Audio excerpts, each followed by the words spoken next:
এই পৃথিবীতে আল্লাহর সবচেয়ে বেশি প্রশংসা করেছেন বিশ্বনবী মুহাম্মদ সাল্লাল্লাহু, আবার নিজেও প্রশংসিত। ওনার এক নাম আহমদ, মানে যিনি সবচেয়ে প্রশংসা করে, আবার মুহাম্মদ মানে নিজেও প্রশংসিত।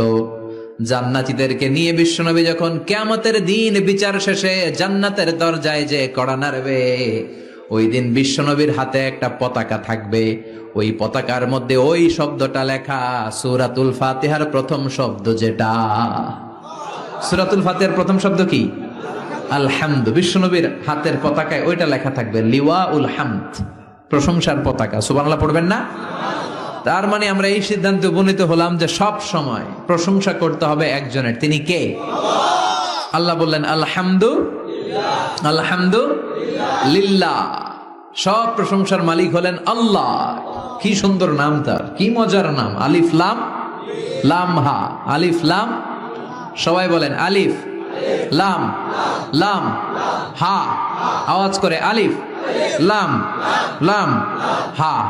এটা কার নাম? আল্লাহর নামটা জপতে কেমন লাগে? হৃদয় থেকে এই গভীর রাতে আল্লাহর একটা ডাক দেন তো, বলেন আল্লাহ। প্রাণটা জুড়িয়ে আবারও আল্লাহরে ডাকেন, বলেন ইয়া আল্লাহ। নামটা মজা লাগে না? আল্লাহ বলেন হুয়াল আউয়াল ওয়াল আখির ওয়াল যাহির ওয়াল বাতিন। তিনি প্রথম, তিনি শেষ, তিনি প্রকাশ্য, তিনি গোপন। সুবহানাল্লাহ। তার মানে প্রথমে কে, শেষে কে?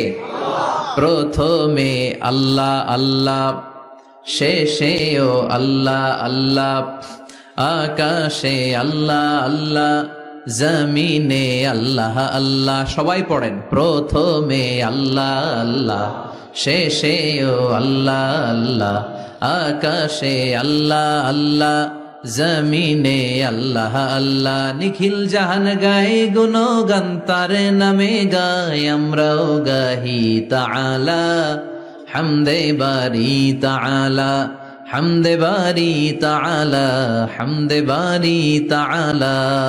সুবহানাল্লাহ পড়েন। আলহামদুলিল্লাহ। সকল প্রশংসার মালিক কে?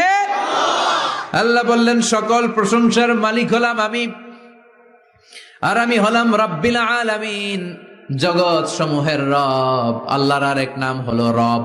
আল্লাহর আরেক নাম কি? কবরের প্রথম প্রশ্ন কি?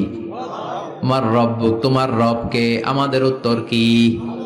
আমরা বলবো আল্লাহ আমারে রব,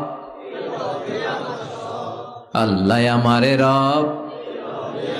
দমে দমে তনু মনে তারি অনুভব।